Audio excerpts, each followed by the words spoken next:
Social anxiety, baby. I think we all have it. We all have it to different degrees. We all do.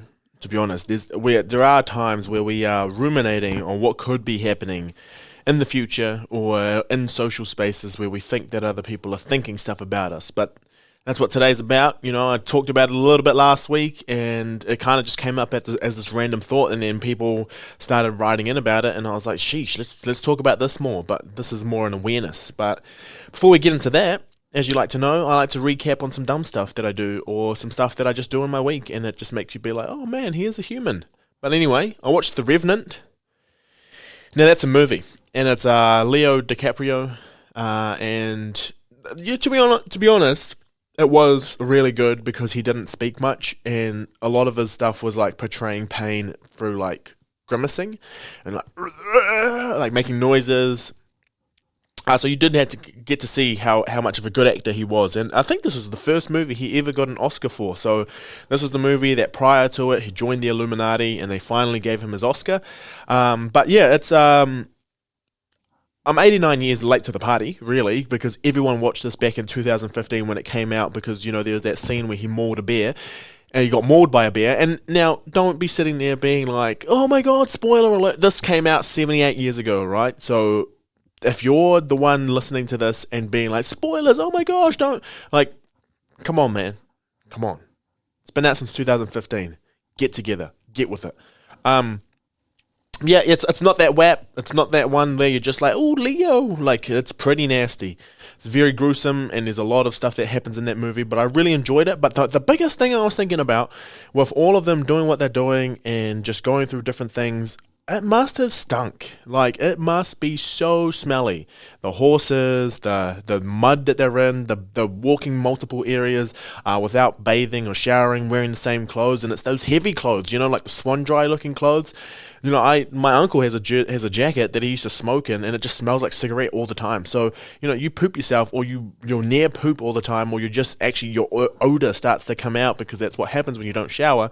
That stuff must be reeking. So I can only imagine. And they all wake up, right, in the morning, and they get really close to each other. These really intimate scenes. Not intimate in terms of, like, sexually. I mean intimate as in, like, like making a really big decision on what they have to do. And they're all up in each other's grills, and it's just like, that must stink so bad. I've talked about early morning breath and how no one used to brush their teeth, but do you ever watch movies and you're just like, I wonder what that smells like? I do, because I think about this stuff all the time. But anyway, that is us, and we are good to be here. Time to get into the episode.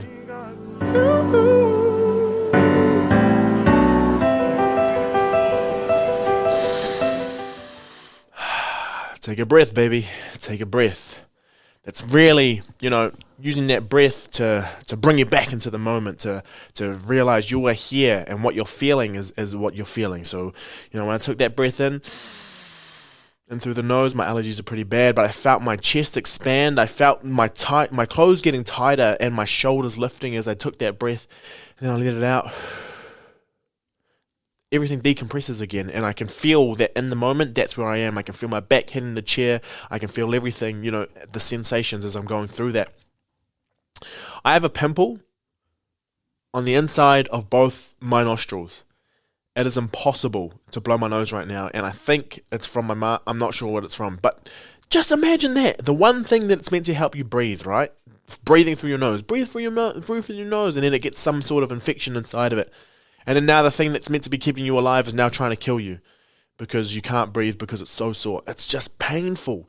And like, I think the thing about it is that I've got a lot of surface area on my nose, so like it's quite a large thing. I'm like I have a fat face. I've got a huge face, but my nose takes up a lot of it. But it doesn't look big because I've got a big face and I've got a huge noggin. But I remember my nose is always something I've been self-conscious about because it's like quite prominent. It's quite a prominent nose. If you're looking at it from both sides, it's quite prominent. And my dad used to actually say that I looked like a walrus because I used to always like, I always feel like there's something tickly on my nose. I always feel like there's something there. So I like will always, I don't know if you see me, but I always like push it up and stuff. But then when I did it, my dad said that's why my nose is so big, because I kept pushing it up and it made it huge. But anyway, that's just a little bit of, what I'm aware of. I'm aware of the different body parts, and I'm sure you are too. You look in the mirror and you do that scene from Mean Girls where they're like, oh, my nail bits suck. Oh, my pores are huge. And then she's like, I have real bad breath in the morning. It's just those sorts of things. We are super aware of them, and we are aware that, other people might be aware of it. But the thing is, most people don't take as much attention, or they don't pay as much attention to you because they're so busy worried about themselves. The people who can pick out all the things from other people are the people who just aren't self-aware, or they are so worried about what they look like that they'll notice things about other people to make them feel better. But anyway, let's just a little recap on where we've been. I am now into my 2.5 hours of podcasting. I just recorded an awesome episode before this with Rossa. So Lani Alo's sister, she has a podcast herself, Reads with Rossa. If you want to go check that out, I will promote that when it comes out. But it was awesome. It's really cool to be on the other side of podcasts. It's really cool to be the person being interviewed, and being interviewed by someone who has an hour to talk to you. Like I said before, I've been interviewed multiple times for the news, on the radio, but those are like short 7-minute stints, and you go on to like a radio show and they've only got 7 minutes to pack everything in. I was just telling stories. I was just going through with different things that I thought were important and I thought were really cool, and things that I've never spoken about on the podcast, right? I have over 120 episodes, so that's like close to at least 70 hours of podcasting out there, and there was things on there that I hadn't told before, which was cool. I'm like, what? 28 years on this earth, and I've got so many stories of different things that I remember. And I'm not sure if that's because I can super remember them, or I switch the story up in my head and make it seem like it didn't happen at all. I don't know. Do you do that? I don't know. Do you do that? I don't know. Yeah.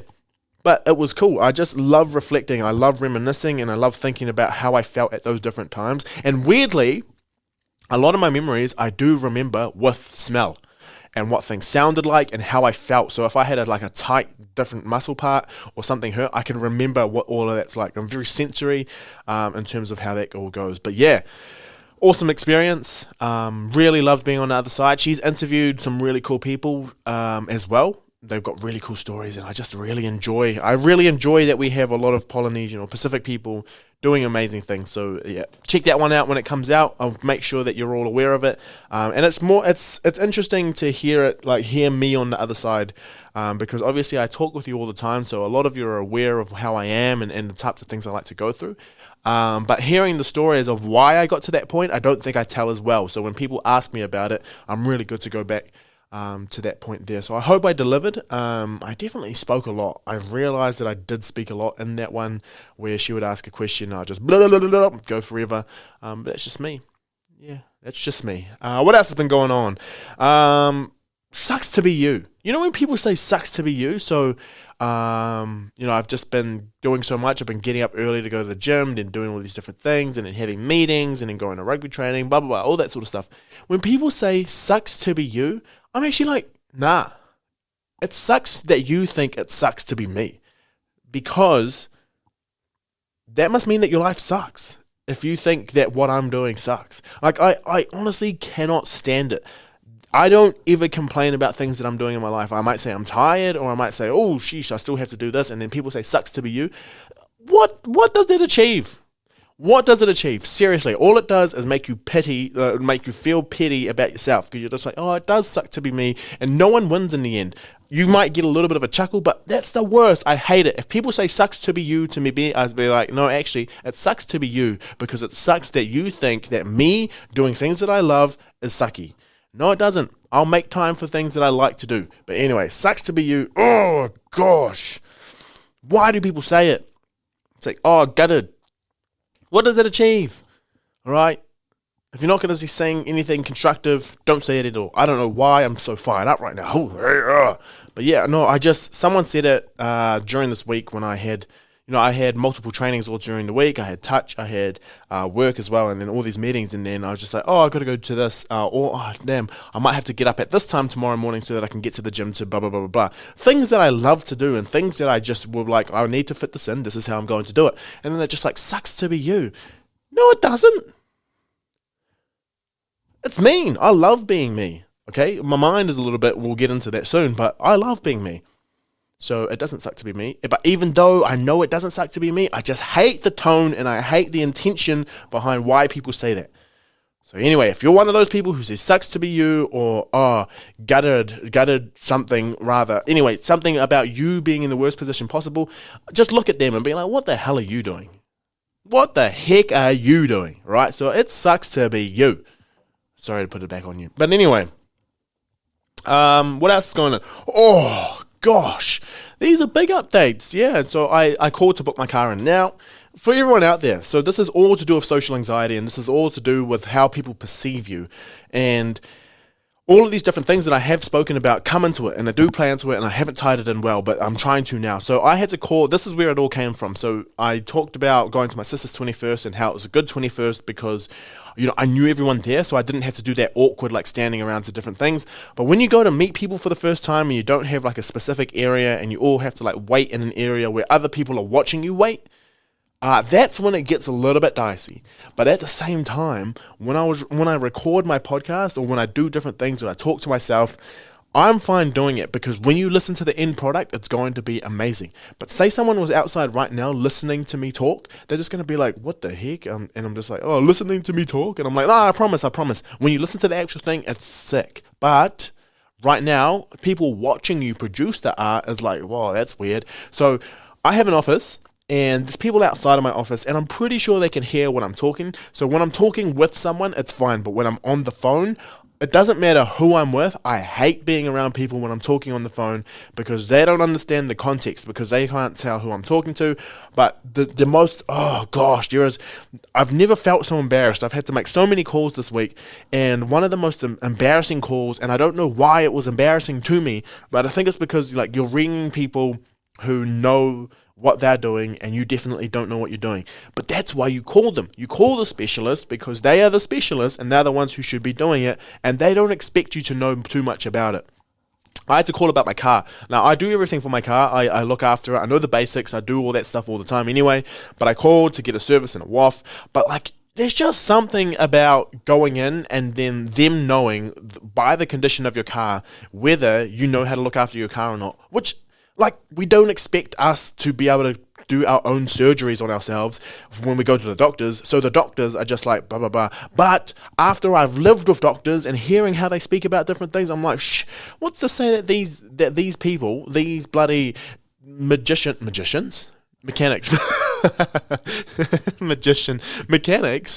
car magicians know, like, they're talking trash about you. They're probably like, oh, this guy hasn't changed his air filter since the blah, blah, blah, blah. So anyway, I called them. I was trying really hard to be like, can I get a service, a WAF? I want to do this, blah, blah, blah, blah, blah, blah, blah.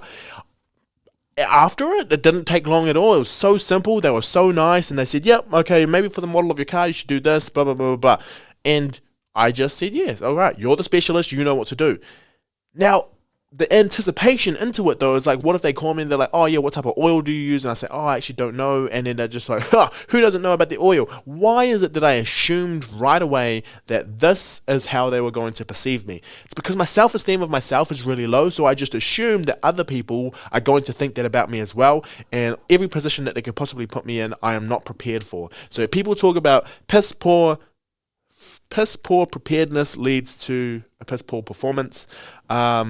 And I try to be as prepared as possible. So what I do is I go around, I ask different people, hey, have you done this? What were they like? Were they nice? How did you actually go about doing that? So that I know someone's had a previous experience of something, that makes me feel a little bit more like, oh yeah, it's cool. I have the possibility to be able to do this because that's all that's required. The unknown of how every interaction could go is what cripples a lot of us, right? But it's what's on the other side of that unknown that is Well, that's what we need to get to. So me not knowing how this interaction on the phone was going to go to be able to book my car in was what's freaking me out. But then once I did it, that was the thing that gave me some sort of liberation. It made me feel like I was free because I've got a task off my plate. It didn't take actually that much, but now for the next time, I have multiple ways that I could go about doing what I was doing. But yeah, I've never felt so embarrassed to call the car people. So I went and picked up my car. It was all good. I just paid my money, and then that was it. And yeah, that's just a call to everyone to go get your WAF if you need to go get it, if you need to go get a service, but don't leave it too late because you're worried that these people are going to think that you're an idiot. So yeah, that was an interesting test of masculinity, and it's not even a test of masculinity. It's more just like, I don't know much about cars. I don't know much about stuff. So it's a test of intelligence. And I don't know. Like, they don't expect me to know much about my car. But weirdly, I thought that I had to know about it. So yeah, anyway, if you've had that, hit me up. Cool. Kanye talked about energies when we were talking about this sort of thing. And I'm talking about my self-esteem and how I get energy for myself. And where is it that I get my confidence to be able to do what I'm doing, even though I have low self-esteem. And I know, so just from that car example, where I think other people already have a negative perspective of me, and why is it that I can't move so freely in different spaces. So weirdly, it is the people who don't think I'm going to do well that give me a weird sort of energy, because I have the people who are supporting me and people know that I can do great things, but then I also have people who will help me not do the things that I don't like because they'll do it for me, and they know that that's going to make sure that that's going to be so that I can keep producing the things that I love. But in those times where I need to go do something, but I know that these people, or I weirdly think that those people aren't going to like me, that gives me so much intensity and so much kind of motivation and drive to actually to excel at what it is that I do. Now, the only thing is, I have to try excel at every single thing that I do, because I think every single encounter, people think down on me or think poorly of me. So that's what I try to do, is I try to, I take that, when he was talking about those energies, I was like, that's so weird, because a lot of people telling me that I couldn't do things is actually how I got to where I am now, in terms of doing my PhD, doing the topic for my PhD, is I was just like, you know what, you don't think I can do this? So I proved them all wrong, and I absolutely crushed it. So that's weird, where I use this negative thing that most people would see as negative, but I use it for fuel. But I think I've learned to trigger that because of having so many experiences, I guess, younger, and just a lot of people thinking, I wasn't good enough to do different things, or maybe me believing that I was never good enough and then fueling it with what I thought other people thought of me. So this is where a lot of the social anxieties come in, because I create the entire narrative of how everyone plays out in the story. So yeah, I've been trying to really think about this a lot more, and the social anxieties that I get are really weird, but it's so weird because other people have these as well. So the plans that I've been putting in place to try help myself is just to be aware that other people are probably already stuck in their own bubble. When we talk about this imposter syndrome, everyone is basically an imposter if we think about it this way, and it diminishes it, because if we think we have imposter syndrome, just think about every single person who works at a particular job who doesn't get to necessarily be themselves, right? They have to fulfill some sort of requisite knowledge or fulfill some sort of requisite attitude or personality to fit in with the phenotype of whatever that job is. There we go. You're already an imposter because you're not 100% you. There are times where you're trying to fit in with everyone else, and no one else is going to find you out because everyone else is doing that little thing as well. Not like, there might be some people who fit into jobs and that's just the way that they are, but most of the times you're putting on some sort of front, and other people are doing it too. So that's my first one, is just remember, everyone else is doing it too, but also things are impermanent. Most things aren't going to last long, so even if it is awkward and you go in, it's going to end. Just like life is going to end as well, and the more we come into reality of that sort of stuff, the more we start realizing, oh, cool, I can just do whatever I want. I say that now like it's really, really easy for me to do, but actually, it is true. If I'm starting to worry about different things, I'm just like, well, it won't last long, and by the time it's done, it's done. Just like with that phone call, it took me half an hour ruminating on the thought that I have to call these people about my car, and I'm really scared about this, to 1, maybe 2, 3 minutes on the phone, and then one more transaction where I had to go pay, and it was done.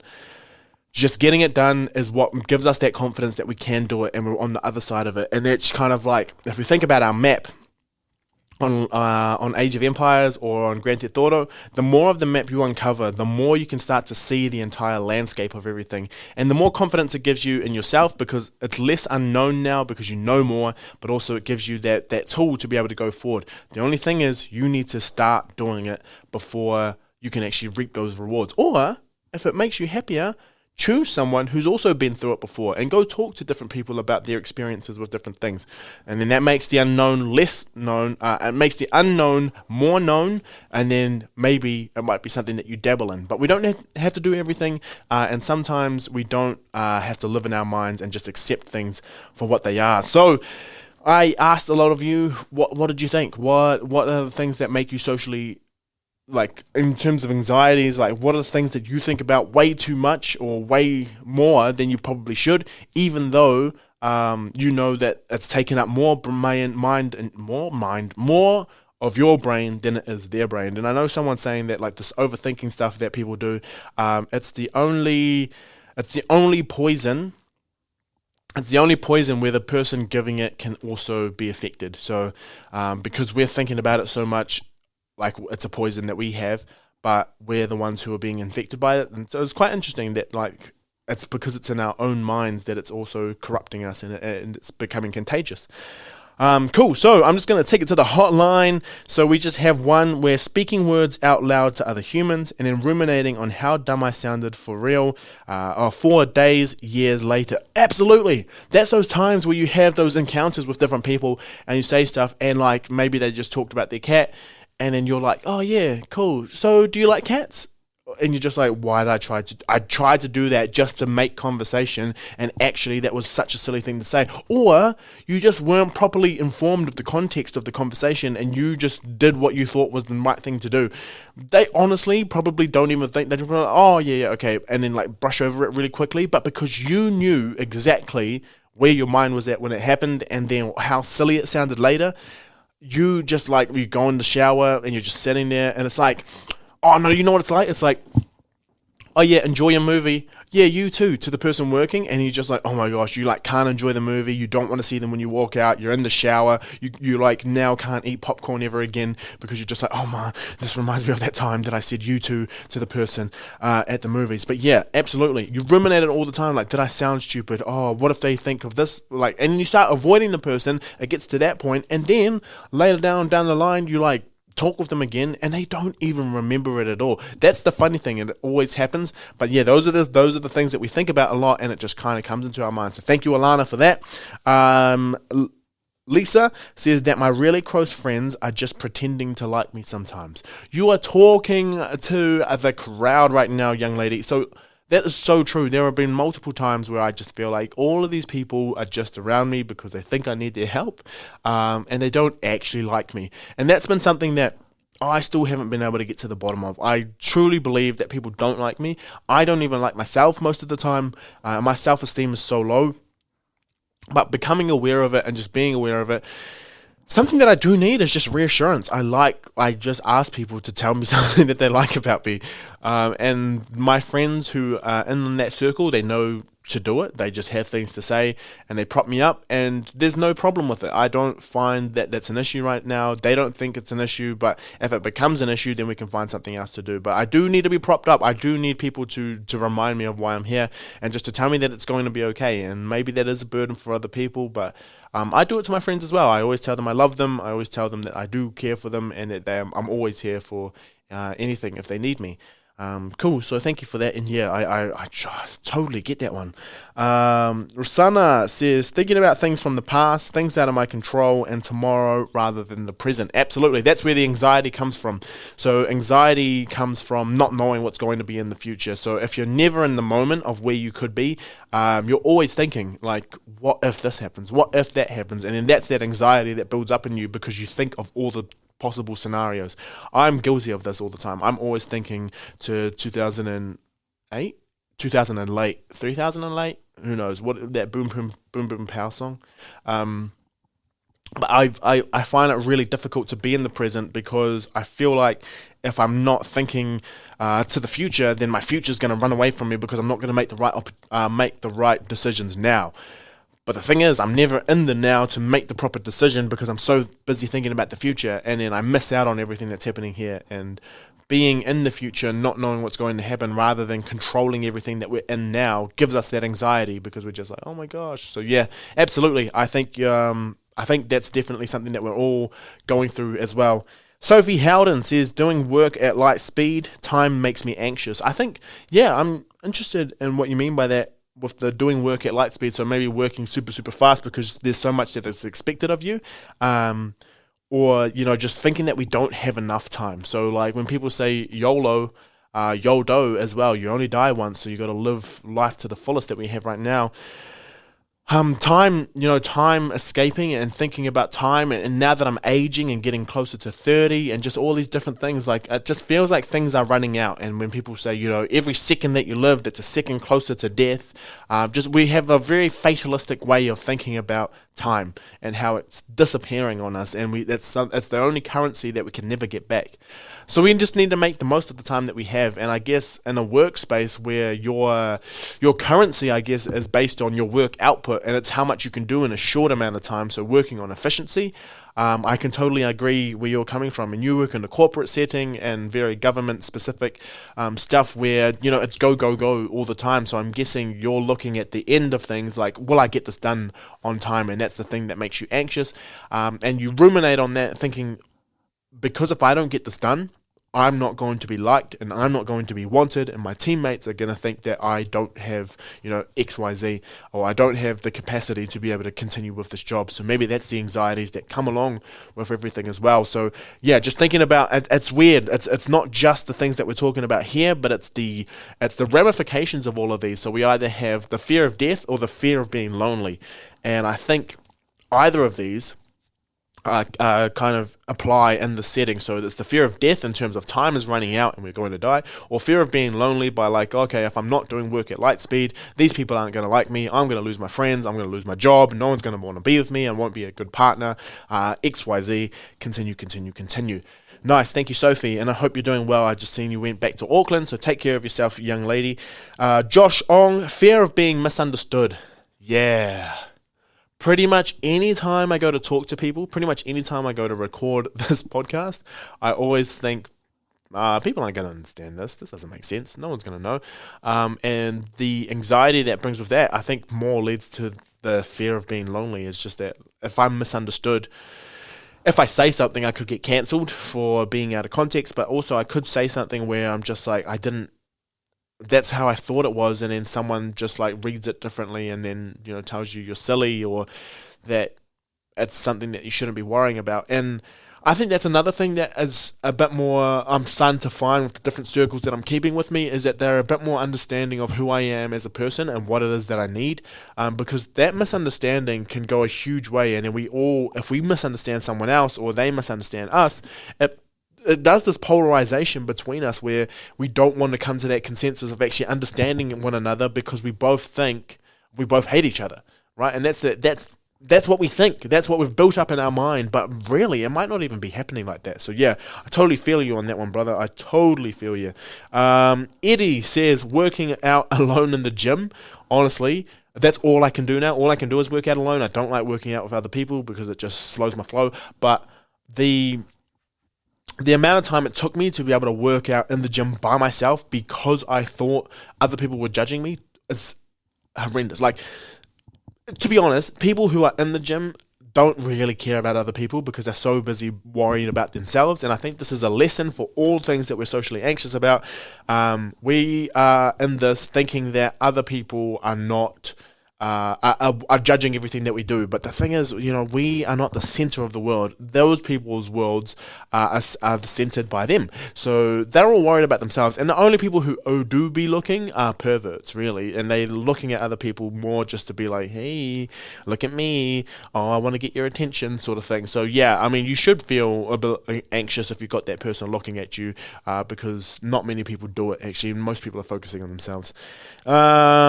Ashton Pharrell, walking into a room of strangers at a social event. Ain't that the truth? You're always like, who the heck am I going to go talk to? You walk in like, oh, I only have 3 things that I know how to talk about. And if these people ask me things that are outside of that, I'm just going to combust and probably just poo myself. So yeah, I mean, hang out the back of the room, pretend to take a phone call when you're walking into the room until you see someone so that no one disrupts you. And just act like a fly on the wall. That's what I do in those instances. I've tried so hard to be able to go and make conversation, but usually I'm just okay with being by myself because I don't want to do that. But I 100% feel you, man. And like, walking up to the room, I'm like, please, I hope John's there. Like something like that. I'll just be like, please see someone I know, or please someone recognize me and come over and talk to me, but so that it takes me out of that misery. Oh, I feel you. Matthew Shirley says, my like for a like post resurfacing from 9 years ago. Oh, you and me both, brother. I've said some things on my damn Facebook that are just going to come back and absolutely bite me in the... Just because of the way I used to type. You know, when you're typing like uppercase, lowercase, and you spell like L-Y-K... Oh, gosh, and like for like, I like that you cool and fanny and really fast at running at Olympics, at the athletics. Yeah, well, there's not much I can say for you there, brother, because it's coming back, I tell you that. Kylie Price, if someone will hear me pee in the next cubicle, 100%. And you know, so with men, and I'm sorry to talk about this, but sometimes that last little bit of the pee, you're like, most of it's involuntary and it just kind of comes out as you let the external sphincter kind of do its thing because you like push it. The last bit, there's like a little bit, and it's almost like, you know, the last ring of a bottle or the towel when you're trying to get that last little bit of water out. You like have to go, like really just intrathoracic pressure goes up big time. And sometimes, you know, just in the same vicinity of where the pee is coming out and your bum, if there's gas in there, it's the same movement that you would do to push out, a burp from your bum. And if you're next to people, it's just bound to come out. And the funny thing is, it does a lot of the time. And I don't know why I said that. But anyway, thank you, Kylie. Definitely. So you just lay down some toilet paper for that before you pee onto it, obviously. And another thing about the toilet, and this is just me and my own, when you go to other people's houses and like you either run out of toilet paper or the toilet doesn't flush or it's like blocked or anything. Not that I know, but I can assume, I can just guess it would be pretty damn uncomfortable. Ricky Persico, so my coach, people go check him out, Persico Performance. He has absolutely taken care of me. I am training with the least volume that I ever have, but I'm the strongest I've ever been, and I just feel great running around as well. So I'm doing a lot of running as well. For rugby, and the man just knows my body, and he's just sending awesome programs online which are keeping me accountable to what I'm doing. So yeah, he says that people don't think I'm good at my job, especially because they pay for the service. Oh brother, I think being people who are service minded and things that we want to do to be able to, you know, give that service, I feel like we're never going to feel like we're good enough, and that's just the way that things go. But like, I'll prop you up as much as you need to, man. Like, I am definitely getting better because of you. But yes, because we are helping people, we feel like we could always give more, and I think that's just going to be the thing in our head that kind of drives us to continue to be better at our practice. So maybe a little bit of it's good, like, oh, am I reflecting and am I actually delivering the best of the service? But at the same time, you know, if we get too complacent and start thinking we are the shit, it goes the opposite way where we actually do start to lose our integrity. So I think it's coming down to really knowing what it is we can give and knowing how it is we can give the best that we can. But man, you are good at what you do, and I'll prop you up any day of the week because I'm really enjoying being one of your clients. Nikita says, not knowing the parking situation when you go somewhere new. Yes. This one, 100%. Okay. Don't at me. But I will check the maps of where I need to go to try find where the parking is. And sometimes, if it's within driving distance, I will drive to the place the day before to check it out to see where we could park. Because I like to get there and know exactly how everything's going to go. I'm quite routine based. and this is how I plan it all out in my head. I like to plan everything, and then when it happens, and I'll have like slight deviations to the plan if we can, but I will try to keep it as close to the plan as possible. So yes, 100%, I feel you so much on that. Okay, the last two is when, sometimes by Cody. Cody says, sometimes when I'm filling my car with petrol and pay at the pump, and then drive away and feel this gut guilt feeling like the staff think I've stolen something, but I haven't actually. Yeah. So this is like when I was talking about going to the supermarket, where I try to make everything very clear and explicit that I am paying for this and I'm not stealing anything. I remember when the pumps did start to come in, we could pay at the pump. Like, I forget that inside they have it on their screen, who's paying and who's paid and whatnot, so they actually see who's done that sort of stuff. But in my head, I'm like, they probably think I'm stealing. Oh my gosh, everyone thinks I'm stealing, and they're watching you. But the thing is, like, they're barely watching you. But it is quite awkward when you are the only one there, and then it doesn't work, and then they talk to you on the thing. They're like, oh, do this, or like, oh, just come inside and pay for it as well. Yeah, I feel you on that one. And then the last one, when someone tells you something very personal, and you wonder if your response was okay. Now, I get that every time that I talk to people. It doesn't even have to be very personal, but every single interaction that I have with different people, I'm just like, what did I say? Oh my gosh, I'm such an idiot. Because we can't always give great advice, especially if it's expected very, very shortly.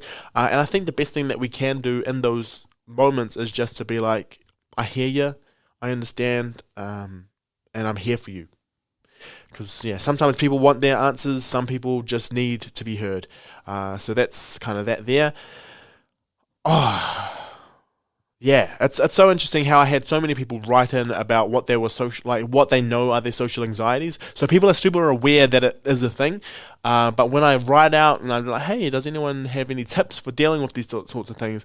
I don't get as many responses as possible as that. So people know what's wrong with them, but they don't know the solution. So maybe the more we can talk about this stuff, the more you can see that this is normal, that other people are having these thoughts as well. So if everyone else is having these thoughts, no one is really focusing on you. Okay, so all of these anxieties that we have about different things, it's just, I think a lot of it is built up in our heads. I have the worst self-esteem of all time. I'm with you all, so I'm this high-functioning person who does all these different things, but I have exactly the same fears. So it's a lot more common, and maybe it's not something that will ever go away, but it's something that we can just really know within ourselves that it's not weird. We feel that way, and that's just how we feel. Try to do something that makes you a little bit uncomfortable, but if it does make you uncomfortable too much, obviously we can reel it back a bit. We are the creators of what we want to do, and we also are the experimenters of this thing called life. So I love you all. Thank you for tuning in for another week. I can't wait to get our next guest in, so we're going to have a few more interviews. But yeah, anyway, take care. Love you all. Thanks for listening, and I'll update you all next week with how things are going. Take care.